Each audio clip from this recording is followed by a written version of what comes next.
Bismillahirrahmanirrahim. Alhamdulillahirabbil alamin. Wassalatu wassalamu ala asyrafil anbiya'i wal mursalin wa ala alihi wa sahbihi ajma'in. Rabbi shrah li sadri wa yassir li amri wahlul 'uqdatam min lisani yafqahu qawli. Subhanaka la ilma lana illa ma 'allamtana innaka antal alimul hakim. Wala haula wala quwwata illa billahil aliyyil azim.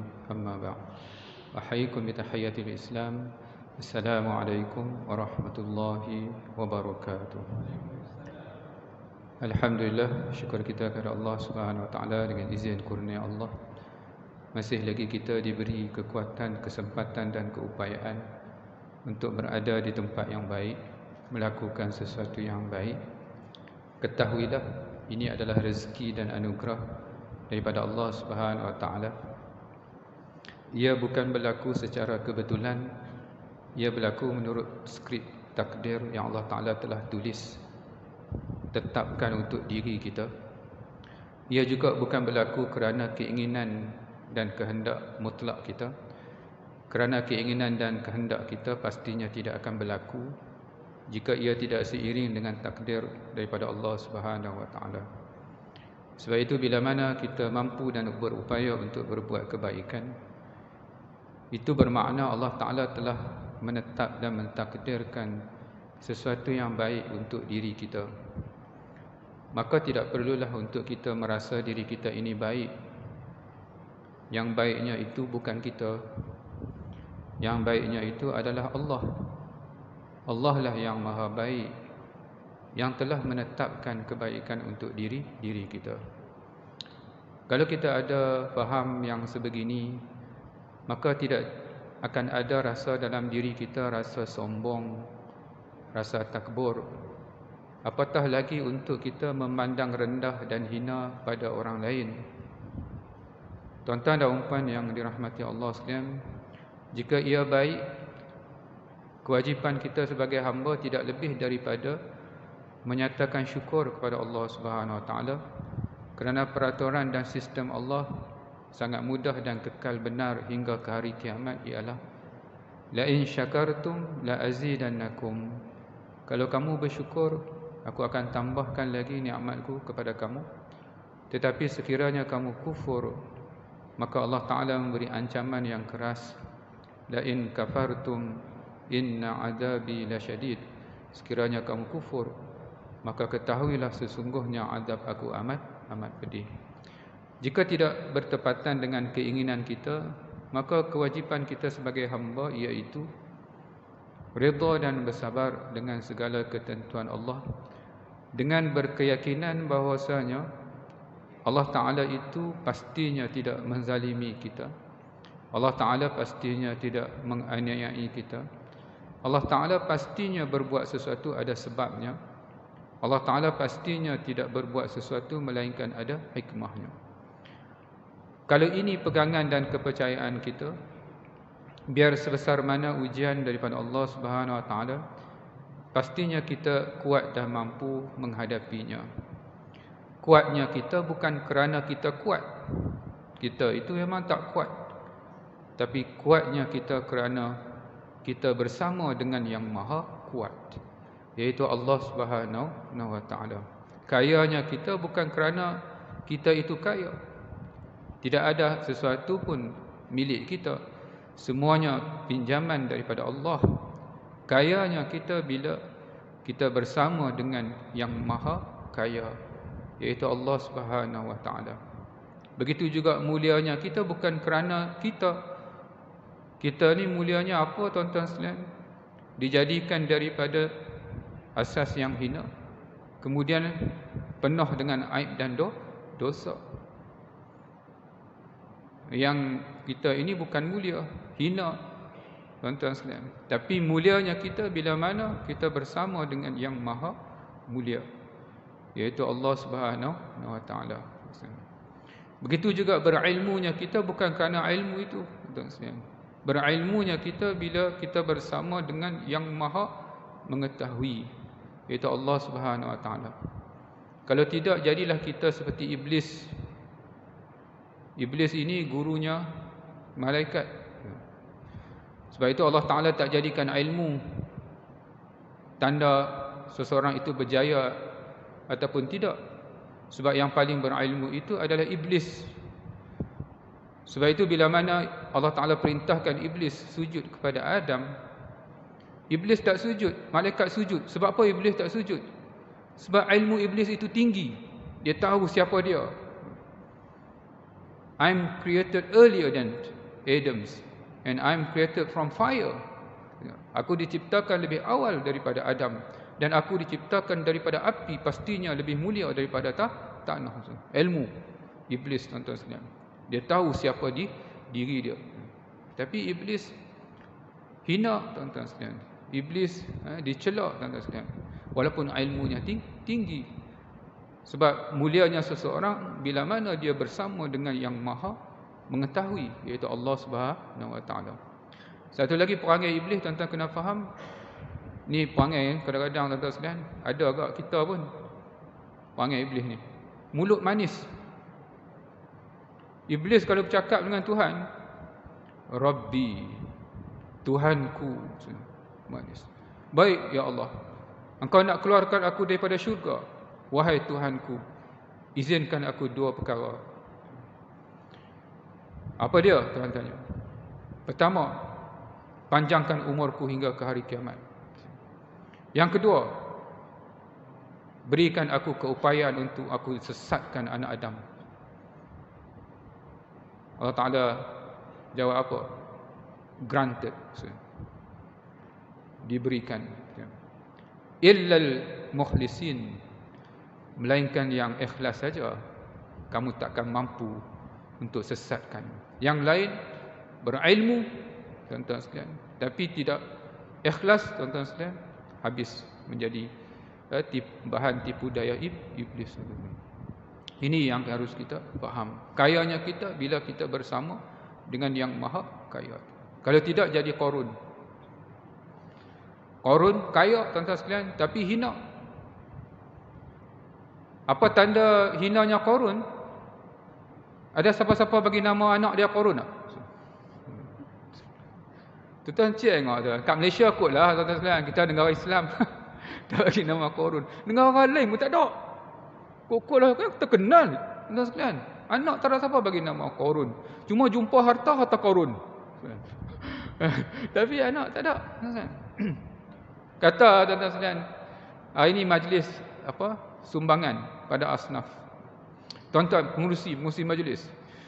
Tuan-tuan sekalian, hari ini kita bertuah, kita ada tempat kita ni seorang yang sangat kaya. Ni sumbangan ini daripadanya. Bolehlah kita anggap dia ini Qarun di tempat kita. Uish, tuan-tuan sekalian, pecat tu pengurusi you. Nak bagi tahu, tuan-tuan sekalian, hinanya Qarun walaupun kaya. Kunci gedung dia, tuan-tuan sekalian, daripada emas. Tapi tuan-tuan sekalian, mulianya seseorang bukan kerana hartanya dan kekayaannya, tetapi bila dia bersama dengan yang maha kaya, iaitu Allah Subhanahu Wa Taala. Begitu juga tuan-tuan sekalian, kedudukan. Bukan kerana anak dia tu berjaya. Kenapa? Kedudukan dia tinggi, dia hormati. Tak, Allah Ta'ala tak jadikan kedudukan itu sebagai tanda seseorang itu berjaya. Kalau begitu Fir'aun lah manusia yang paling berjaya. Fir'aun ni, tuan-tuan sekalian, menurut riwayat dia kalau naik kapal, kalau ombak, diherdiknya ombak, tenang kamu, tenang ombak, tuan-tuan sekalian. Lepas tu dia mengaku dia Tuhan, Tuhan makbul. Dia punya permintaan dia, keinginan dia, tuan-tuan sekalian. Tuan-tuan sekalian, Nabi yang paling handsome, Nabi Yusuf. Nabi yang paling kuat apa? Nabi Musa. Tampak mati terus. Tuan-tuan sekalian. Tapi Allah Ta'ala perintahkan Musa pergi dengan Harun jumpa Fir'aun. Tuan-tuan sekalian, Musa jawab apa? Kami takut ya Allah, takut dengan Fir'aun. Dalam Quran disebut. Abang hebatnya Fir'aun. Tapi Fir'aun mati hina. Tak ada siapa yang bagi nama anak dia Fir'aun. Fir'aun bin Qarun. Sedap, tuan-tuan. Tuan-tuan nak bagi biar. Fir'aun bin Qarun. Wow, tuan-tuan, hebat, tuan-tuan. Mesti popular sekejap lah, tuan-tuan. Tapi tak ada siapa nak bagi tahu, tuan-tuan. Maksudnya harta Tuan-tuan sekalian, kedudukan tuan-tuan sekalian bukan menjadi kayu ukur berjayanya seseorang. Apa tanda berjaya seseorang? Kayu ukurnya iaitu ketaatan kepada Allah Subhanahu wa taala. Jadi yang kaya taat, mulia. Yang miskin taat, mulia, tuan-tuan sekalian. Yang berilmu taat, mulia. Yang tak bukan yang tak berilmu, cari ilmu lah, tuan-tuan sekalian. Jangan yang jahil lah maksudnya. Ya, tapi berusaha, tuan-tuan sekalian. Tuan-tuan dan puan yang dirahmati Allah sekalian. Baik, kita akan sambung lagi dengan kitab kita, iaitu kitab bimbingan mukminin pada mencari redha Rabbul Alamin. Tuan-tuan sekalian, nampaknya masa kita ni agak terhad, jadi kita mulakan terus masuk terus kepada topik perbincangan kita. Masih lagi membicarakan tentang sebab-sebab seseorang itu suka mengumpat. Baik.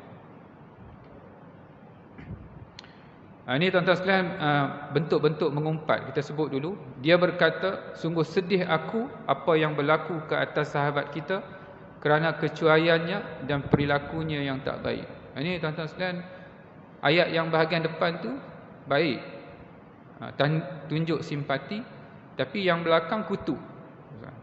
Ini bentuk-bentuk mengumpat, tuan-tuan sekalian. Sepatutnya kalau kita betul-betul simpati, semua ayat kita bersih daripada penghinaan. Maka orang yang berkata begitu adalah pendusta, sebab sekiranya dia benar-benar sedih, tentulah dia tidak begitu senang melahirkan kepada orang ramai sesuatu yang akan dibenci sahabatnya. Ini tuan-tuan sekalian, jaga-jaga. Juga, ini tuan-tuan sekalian, kasihan si miskin itu. Nampak ayat dah, daripada awal dah nampak buruk dia. Kasihan si miskin itu, dia telah diuji dengan sesuatu bala yang besar. Mudah-mudahan Allah mengampuni dosa kita dan dosanya. Tapi kadang-kadang kita, iblis pandai, tuan-tuan sekalian. Kalau kita kata Allah Ta'ala mengampunkan dosa dia, takut nanti logiknya takabur pula kita ini. Jadi nak tutup takabur tu, tuan-tuan sekalian, moga Allah Ta'ala mengampun dosa kita dan dosanya. Tapi dah di peringkat awal, ayat awal pun dah mengumpat dah. Sebab apa? Sebab menghina, tuan-tuan sekalian. Kasihan si miskin itu tak perlu sebut, tuan-tuan sekalian. Kasihan dia, sahabat kita. Dia telah diuji dengan sesuatu bala yang besar. Tapi dihinanya dengan menyebut miskin itu. Nyatalah pada lahirnya dia pura-pura melahirkan doa, tetapi Allah lebih mengetahui isi perutnya dan niat busuknya. Dan oleh kerana kejahilannya, dia tidak sedar bahawa dia telah melibatkan dirinya dalam satu kutukan besar daripada Allah Subhanahu wa taala. Ini jaga-jaga, tuan-tuan sekalian. Iblis ni dia pandai. Dia mesti selit juga. Dia mesti cuba sesatkan juga. Saya sebut dulu, tuan-tuan sekalian, iblis ini the master of psychologist, maksudnya pakar psikologi, tuan-tuan sekalian. Setakat ni tak ada siapa yang dapat anugerah yang tertinggi dalam bidang psikologi dan bidang-bidang yang lain melainkan iblis saja. Sebab itu kita kena berhati-hati, tuan-tuan sekalian. Berhati-hati bagaimana, tuan-tuan sekalian? Iaitu kena ada khauf dan raja, takut. Ya Allah, kita takut tertipu dan terpedaya oleh iblis, dan kita berharap kita diselamatkan daripada tipu daya iblis, tuan-tuan sekalian. Selama mana kita ada takut dan harap ini, insya-Allah kita akan sentiasa diselamatkan oleh Allah Subhanahu wa taala. Siapa yang sentiasa merasai selamat, sebenarnya dia tidak selamat, maksudnya. Ini kita, tuan-tuan sekalian. Sebab itu, tuan-tuan sekalian, manusia yang paling bimbang di atas muka bumi ini, tuan-tuan sekalian, iaitu Nabi kita, Nabi Muhammad SAW. Nabi perlu bimbang apa, tuan-tuan sekalian? Nabi diselamatkan daripada dosa, ismah, terpelihara daripada dosa. Tapi Nabi beristighfar lebih daripada 70 kali, katanya 100 kali setengah riwayat, tuan-tuan sekalian. Kenapa Nabi perlu istighfar? Sebab Nabi sendiri takut dan bimbang dengan nasibnya di hari akhirat kelak. Sampai akhirat, tuan-tuan sekalian, menurut riwayat Nabi masih tidak yakin lagi, bimbang lagi nasibnya, sama ada di syurga ataupun sebaliknya. Kita yang rasa selamat ini, tuan-tuan sekalian, kita. Sedangkan kita manusia yang penuh dengan dosa, tuan-tuan sekalian. Ini tuan-tuan dan puan yang dirahmati Allah sekalian. Dia sentiasa rasa bimbang dan takut. Bimbang, takut apa? Takut kita terjatuh ke dalam dosa, terpedaya oleh iblis dan syaitan. tetapi kita masih meletakkan harapan yang tinggi kepada Allah, kasih sayang Allah, kasihan belas Allah untuk memelihara kita, mengampuni dosa-dosa kita. Insya-Allah tuan-tuan sekalian, ibarat burung yang terbang dengan dua sayap, iaitu pertama sayapnya adalah takut dan yang satu lagi harap. Seimbang, insya-Allah kita akan sampai. Kalau sengit tuan-tuan sekalian, terlebih takut pun tak boleh, terkurang takut pun tak boleh, terlebih harap pun tidak boleh, terkurang harap pun tidak boleh. Jadi dia kena seimbang tuan-tuan sekalian. Tuan-tuan dan puan yang dirahmati Allah sekalian, tuan-tuan sensitif tuan-tuan sekalian. Dia kalau dia memang sensitif, kalau tak seimbang sengit tuan-tuan sekalian. Sengit tu yang macam-macam tuan-tuan sekalian. Terjun longkang lah tuan-tuan sekalian, langgak pokok lah apa semua. Sebab sengit tuan-tuan sekalian. Dia kena seimbang. Ustaz, macam mana nak tahu seimbang ni? Nak tahu dia tuan-tuan sekalian, kena ikut syarak lah. Macam mana kita tahu kita ni tak seimbang? Bila kita terjatuh ke dalam yang haram. Makruh tu tuan-tuan sekalian hampir. Kalau siapa-siapa yang suka dengan makruh tu, jaga-jaga, dia dah hampir kepada ketidakseimbangan. Tapi kalau dia berada dalam tuan-tuan sekalian yang dalam keadaan yang wajib, tuan-tuan sekalian, sunat, menjaga wajibnya, menjaga sunatnya, tuan-tuan sekalian, menjauhi perkara yang haram, itu orang yang sentiasa berada dalam keadaan seimbang, tuan-tuan sekalian. Insya-Allah akan sampai kepada destinasinya. Juga bila seseorang mendengar umpat dengan penuh minat dan takjub, ni best. Kita tak umpat, ustaz, saya tak umpat ustaz, tapi saya pendengar setia. Ini jaga tuan-tuan sekalian. Banyak orang yang macam tu. Dengan tujuan si pengumpat itu akan bertambah semangat dan terdorong terus untuk mengumpat secara berlebih-lebihan. Dia menggalakkannya dengan berkata, misalnya, ini ayat-ayat skrip. Dulu, tuan-tuan sekalian, ni 900 tahun yang lalu, Imam Ghazali sebut ni, tuan-tuan sekalian. Sama aja sampai sekarang, tuan-tuan sekalian. Ajaib. Aku tak tahu dia begitu. Kawan tu, tuan-tuan sekalian, bila sebut macam tu, banyak lagi keluar. Reka habis. Tuan-tuan sekalian, nak bagi menarik. Atau memang aku tidak menyangka sama sekali dia boleh berkelakuan seperti itu. Dia semangat cerita, tuan-tuan sekalian. Ini jaga-jaga, tuan-tuan sekalian. Bila kita sembang, saya pesan kepada diri saya dan tuan-tuan sekalian, kalau tuan-tuan sembang sambil makan, isteri sambil dengan suami sembang, tiba-tiba isteri sebut nama orang, terbit nama seseorang, berhenti sekejap, tanya isteri, kenapa perlu kita sebut nama? Ada keperluan tak kita sebut nama? Isteri kata, ada. Tak apa.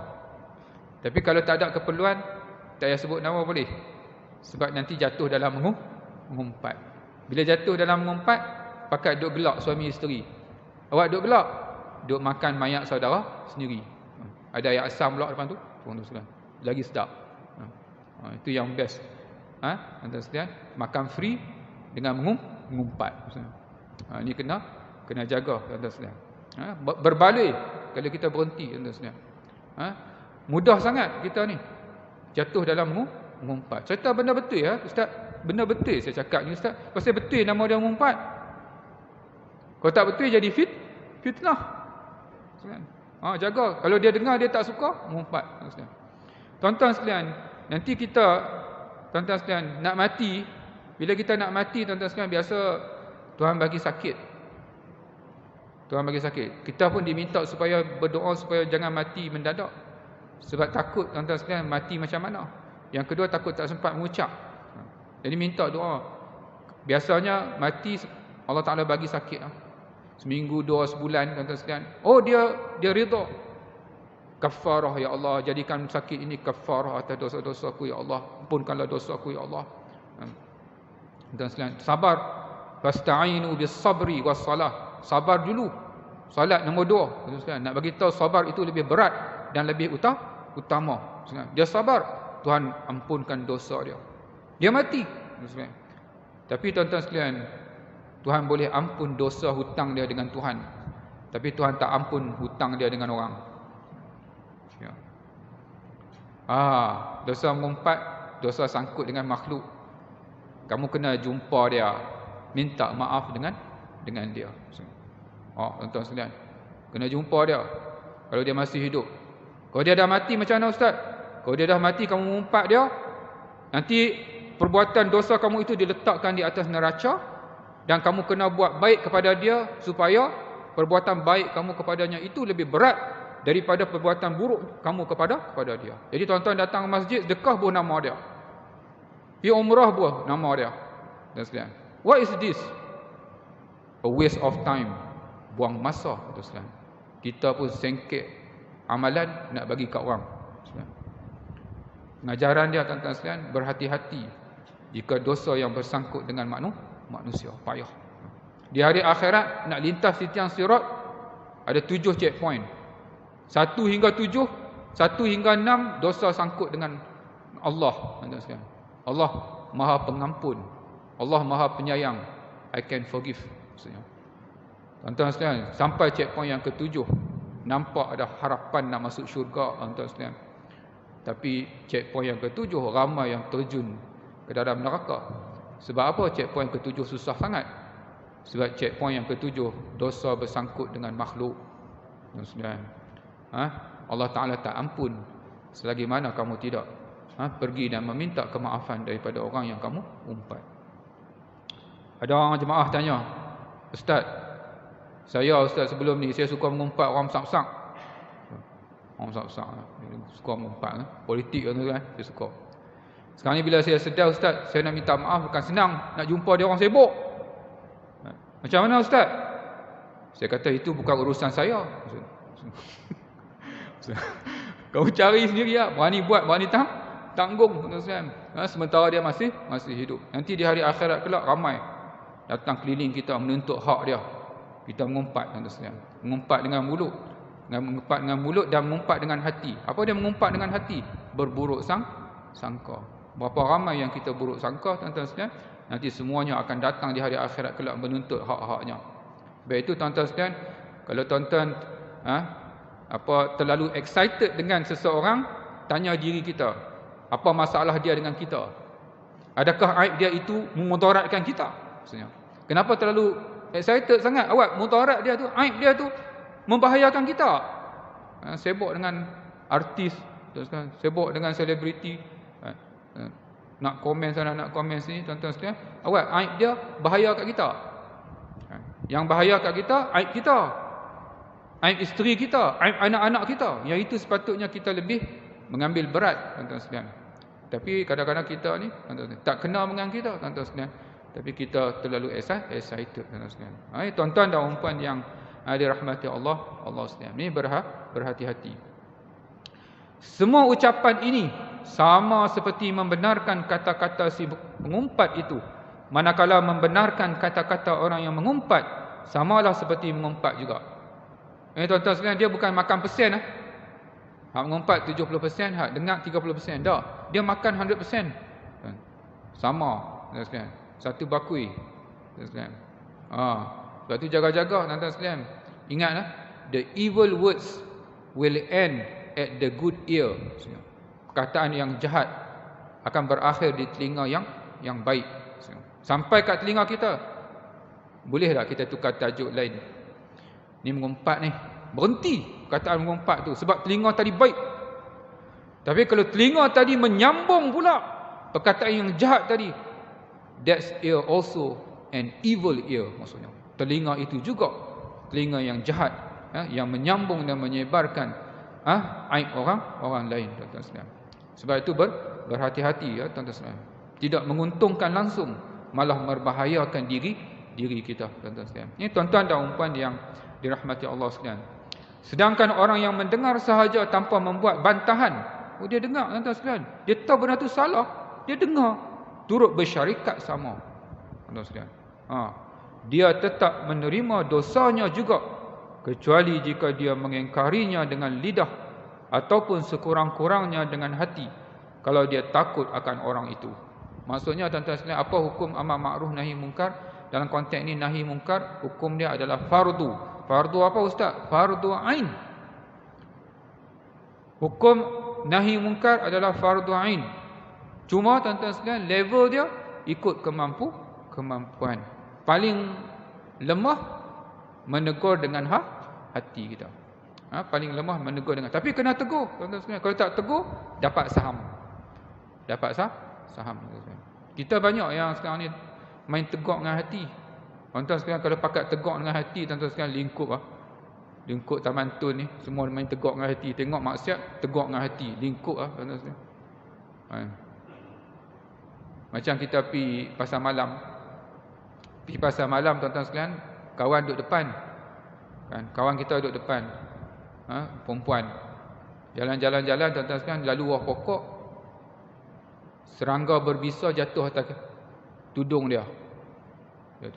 Ni mungkar, tuan-tuan sekalian. Mungkar. Haram. Ham tu haram, tuan-tuan, dekat-dekat jatuh Ham, haram, tuan-tuan. Jatuh serangga atas tudung dia. Ni mungkar. Kena tegur apa? Dengan tangan kalau boleh. Ibah buang.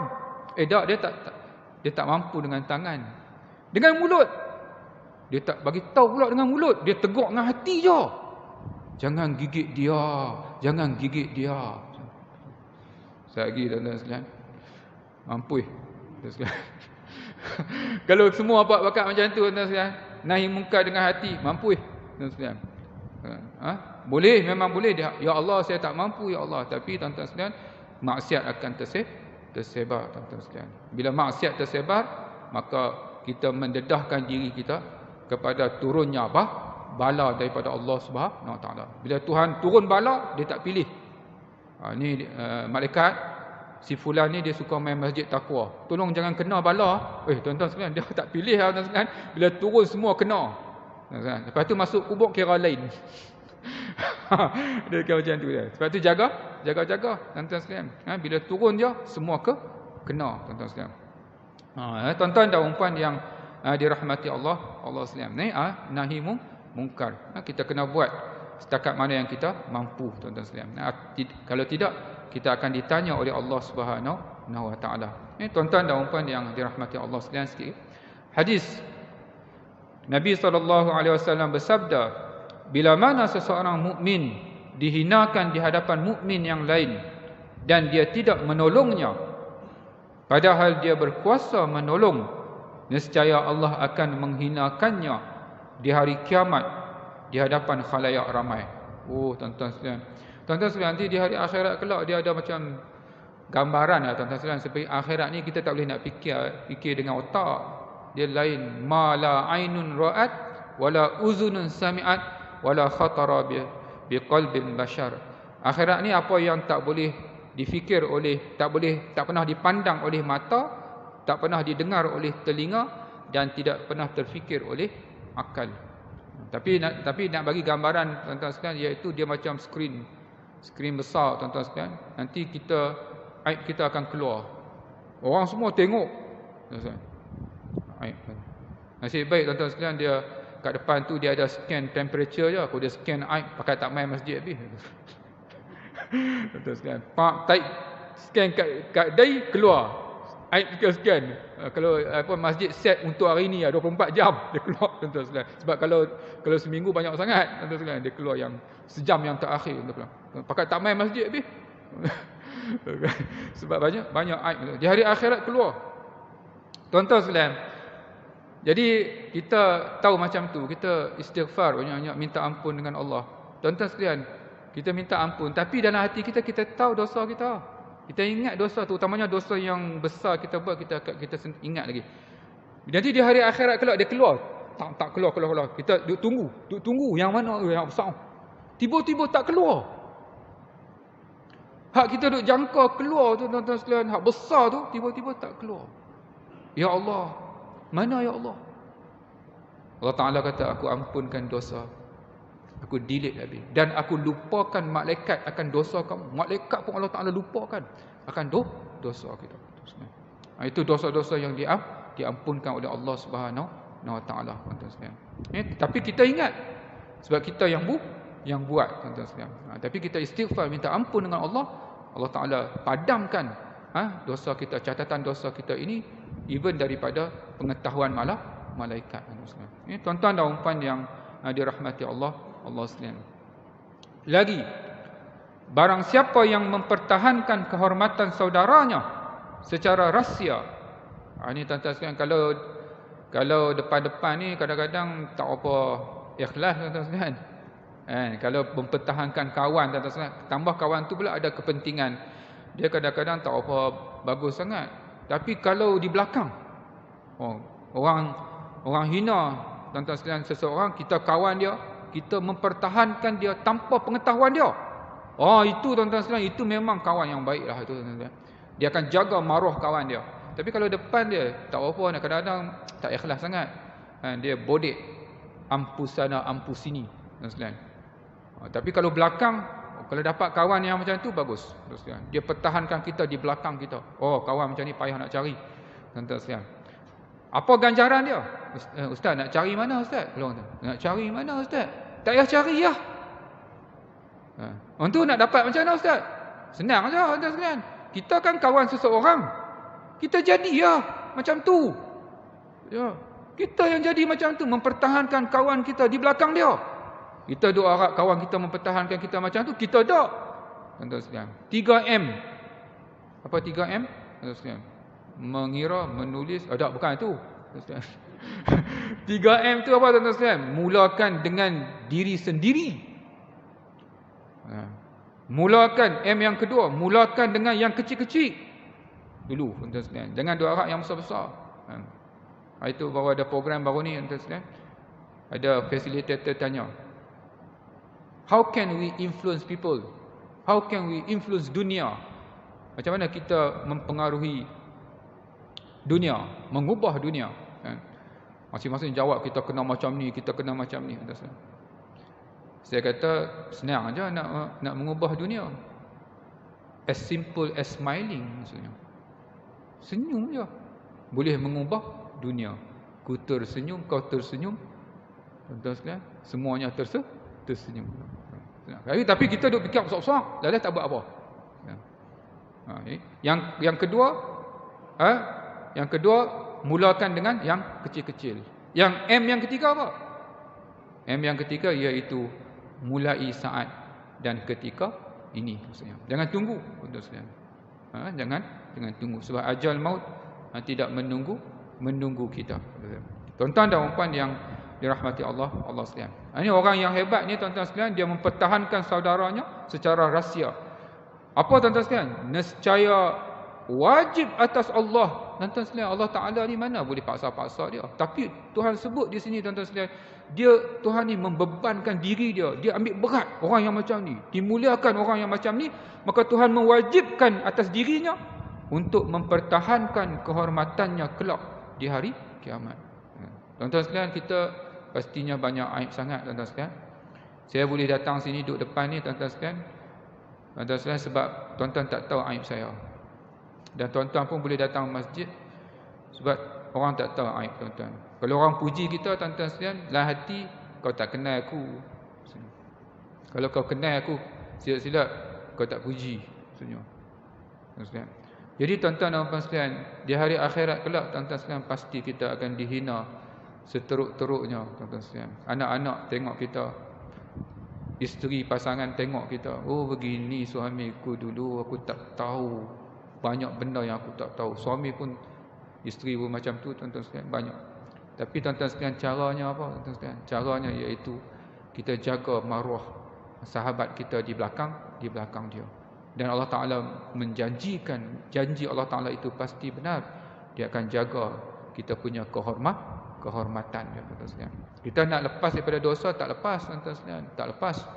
Pastinya kita ada aib kita, tapi yang kita boleh ikhtiarkan ialah tuan-tuan sekalian, kita jaga maruah saudara kita, kawan kita di belakangnya tuan-tuan sekalian. Tuan-tuan dan puan yang dirahmati Allah sekalian, sikit lagi tuan-tuan sekalian, apakah sebab-sebab seseorang itu terjatuh dalam ghibah? Mungkin kita ambil sebab yang pertama pada hari ini, iaitu untuk memuaskan hati, iaitu apabila berlaku sesuatu sebab yang menaikkan kemarahannya. Biasa marahlah puncanya tuan-tuan sekalian. Kerana apa? Kerana manusia tak kala meluap-luap kemarahannya, hatinya akan merasa puas bila dia dapat menyebut keburukan-keburukan orang yang dimarahinya itu. Ini punca utama tuan-tuan sekalian. Marah, hasad, dengki tuan-tuan sekalian. Kita aib isteri kita ada, aib anak-anak kita ada, awak kita tak pergi cerita kat orang. Sebab dalam hati kita ada sayang. Tapi kenapa aib orang lain kita suka sangat? Sebab dalam hati kita ada penyakit. Penyakit hasad dengki, tuan-tuan sekalian. Ni kena jaga. Marah, bila marah, kamu jangan ni, dosa ni. Aku tak peduli lah, biar aku puas. Dia keluar habis, tuan-tuan sekalian, keluar habis. Malaikat catat habis. Telajak perahu boleh diundur. Telajak kata buruk padahnya, kena minta maaf balik, tuan-tuan sekalian. Tarik balik. Ni yang latest punya kes, tuan-tuan sekalian. Kes media sosial kan. Kata kat orang macam-macam, tuan-tuan sekalian. Dan lah orang tu ambil tindakan saman, tuan-tuan sekalian. Sekarang ni jangan main-main, tuan-tuan sekalian. Sikit-sikit nak saman, bahaya. Di dunia pun bahaya, apatah lagi akhirat, tuan-tuan sekalian. Tuan-tuan dan puan yang dirahmati Allah sekalian, kita dah hampir kepada Aisyah. Dan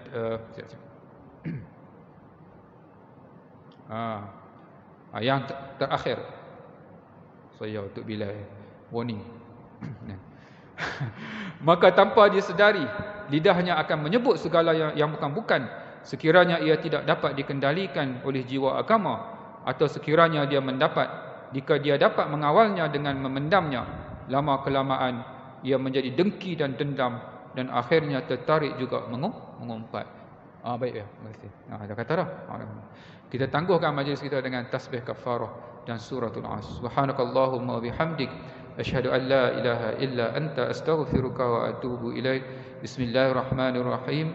Wal 'asri innal insana lafi khusr illa alladhina amanu wa 'amilus solihat wa tawasaw bil haqqi wa tawasaw bis sabr.